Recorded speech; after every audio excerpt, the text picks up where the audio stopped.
Welcome back to our conversation with Joe Keohane, author of The Power of Strangers, The Benefits of Connecting in a Suspicious World. And when it comes to politics, Joe, talking to strangers has become, I think, in many people's minds over the last few years, a more perilous endeavor than ever. Trump supporters and opponents, surveys show, just think the absolute worst of each other, live in separate information silos, and agree on almost nothing.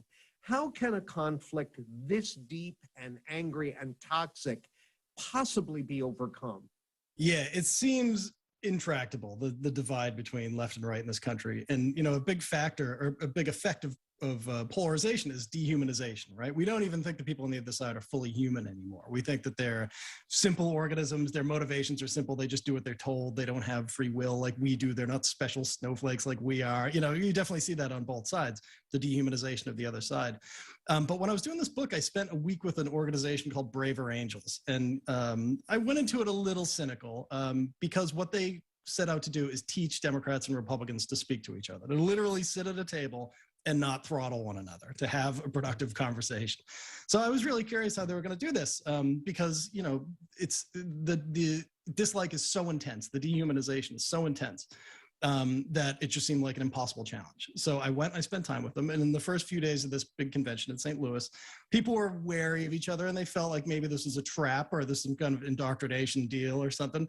But due to like the structure of Braver Angels, which is a really structured interaction between Democrat and Republican, people found that they were actually able to talk. And it ended up working very well. By the end of it, people were over the moon about the possibilities of talking to people on the other side. They were actively seeking out people on the other side to get their perception, to get their experiences.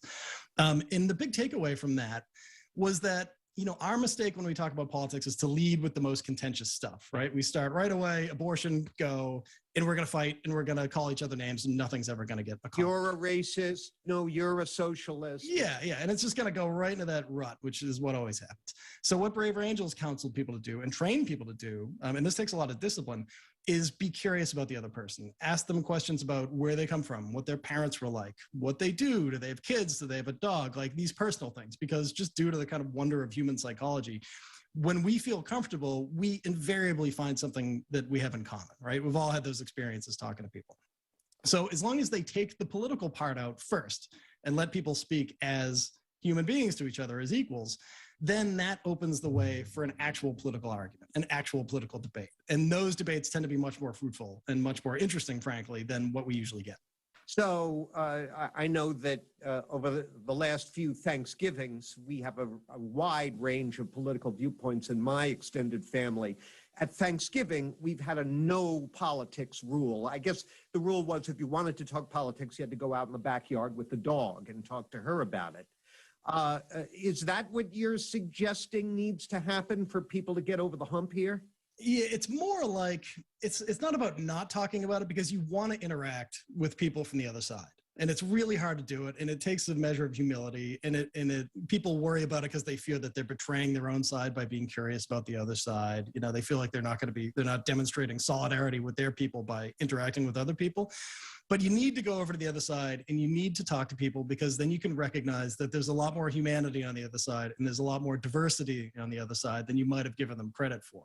But the most important thing that comes out of it is the realization that you can actually have a conversation with someone from the other side, because we have so much anxiety about talking to someone across the aisle that as long as you follow these rules, as long as you try to connect as a human being before you talk politics, it's tremendously reassuring to know that you can actually sit in a room together and not claw each other's eyes out and not end up screaming at each other. And that doesn't solve all our problems. You know, for me, I think we're facing a 20-year rebuilding project, and it has to be like a national rebuilding project to repair politics and to get our politics functioning again. But I think this is the start. I don't think you can start doing that without learning how to talk to each other again. Talk about a key part of our infrastructure. Yeah. Joe Keohane is the author of The Power of Strangers. Check it out on your favorite website or bookstore. Joe, good luck with your book. Look forward to seeing you back up here in Boston soon. Get you out of that cesspool down in New York. Thanks for joining us.